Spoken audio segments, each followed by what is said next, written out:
Assalomu alaykum aziz yurtdoshlar. Ee, Biz mana shu O'zbekiston prezidenti e, Shavkat Miromonovich Mirziyoyev bilan ochiq suhbatni so'raganmiz 3-4 yil oldin.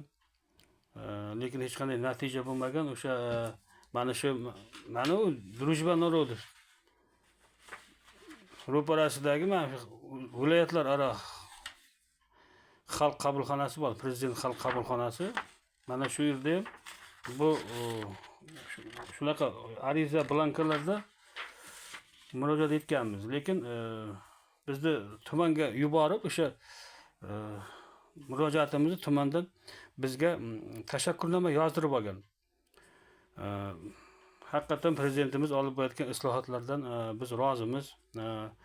Tashakkurnoma, yani prezidentdan olib borayotgan islohotlardan minnatdormiz degan ma'nodagi shu tashakkurnomalarni yozdirib olishgan. Lekin hech qanday natija bo'lgani yo'q mana shu 3-4 yildan beri.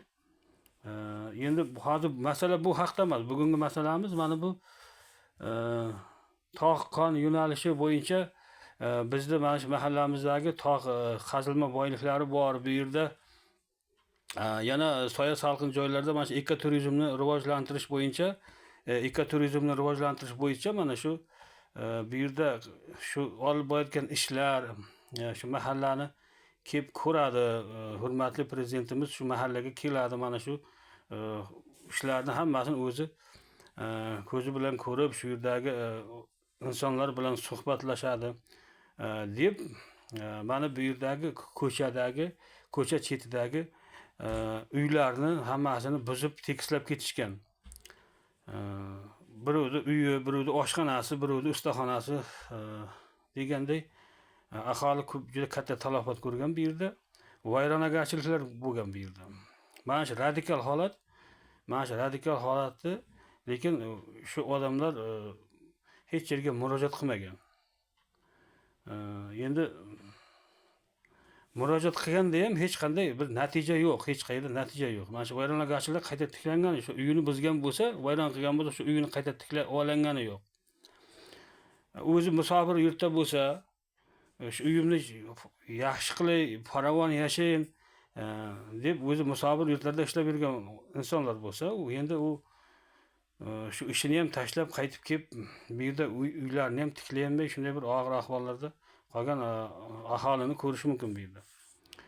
Shu haqida endi bu hozir Rossiya prezidenti Vladimir Vladimirovich Putinga iltimosnomamiz bor.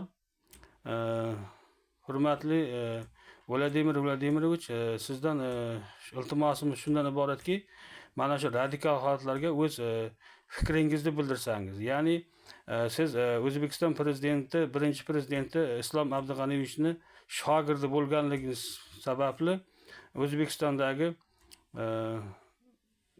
radikal holatlarga o'z fikringizni bildirishga huquqiga egasiz. Mana shu nuqtai nazardan Rossiya rahbariyatidan biz shuni so'rab qolamizki, mana shu radikal holatlarda nima qilish kerak? Biz o'zimiz Rossiyada o'qishda bo'lsak, ishda bo'lsak, bu yerda uyni vayron qilib tashlasa, bu holatlar, radikal holatlarga qanday bir o'z fikringizni bildirasiz degan maqsadda mana shu video rolikni tayyorladik. Hozircha xayr, salomat bo'ling.